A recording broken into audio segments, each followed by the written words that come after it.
30 days ago, I started a challenge I'm calling the world's greatest crash out, where I will live as intensely and intentionally as possible in an attempt to completely change my life. 30 days have gone by, and oh boy, it's been exciting. But let's talk about the journey. I started the world's greatest crash out as a way to hold myself accountable and to make the changes I know I needed to make. I was overweight, I was wasting my time on a situationship that was struggling in my career, socially, financially. It was hard. Everything together was incredibly overwhelming, and I would spend a lot of my time in bed, and I knew I needed to change. So I made that decision, drew up a plan, and now we're here. Anyway, let's talk about the past month, one topic at a time.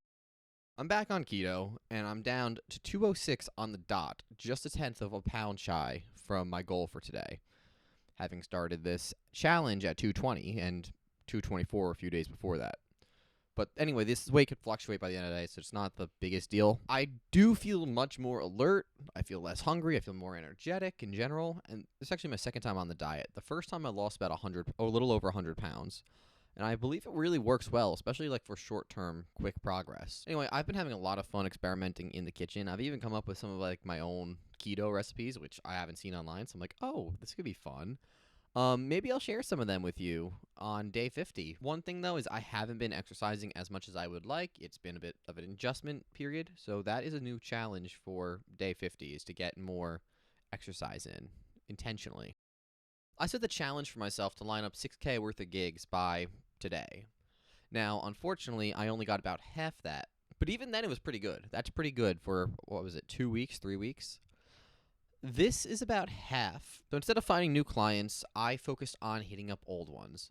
Connections that already existed, people I've worked with in the past. I also started building systems to try to make this a little more consistent and less of a scramble every time I realize, oh, it's probably time to start worrying about bills again. I think it's going to be a lot more repeatable now, and I'm pretty excited to see how it goes. If you are interested in finding clients, I'm happy to share more of that soon, so please subscribe if you'd like to learn what I'm doing. I also spent a lot of time these past few weeks doing artistic development. Yes, even professional musicians can struggle with that too. But I'm actually really excited about this. I finally feel like I understand who I am as an artist. The ideas were always there, but they just weren't clear.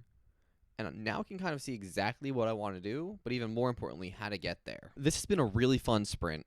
But now it's time to do the work, and the problem I usually have is balancing writing music, making content, and finding new work. But I actually started batch recording videos for the first time too, so let's check back in on day 50 and see how that system is going. And one of the things I've been doing is trying to find systems to make it not so impossible when I want to sit down and just do any of this stuff.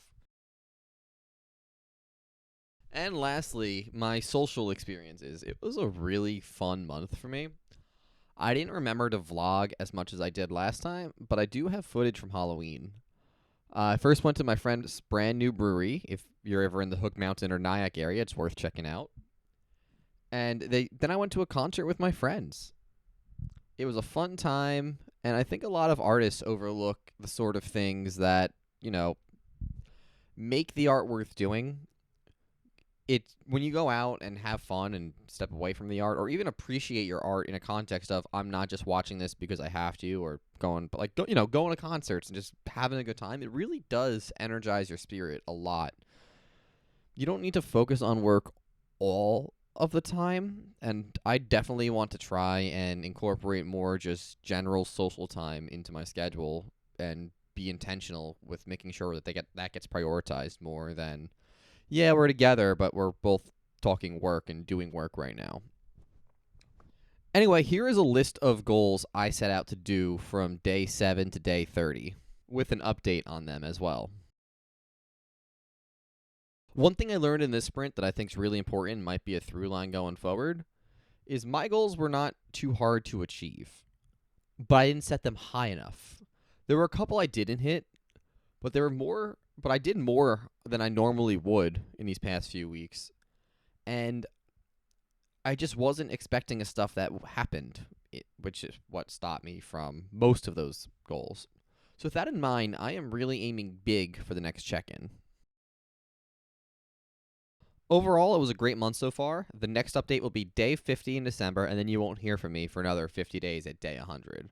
But yeah, if you like this, check it out. Check out the rest of my videos on music stuff if you're interested in music, film, sonic branding, music for food, which is a fun topic I explore. Or if you just want to follow me, I really enjoy just sharing my story and making content. This is all new to me, as you can probably see from my older videos. I'm getting better at it. If any advice on any of the goals, or if you have your own goals, let me know. I'd love to start trying to build a little community around this. But I will see you at the next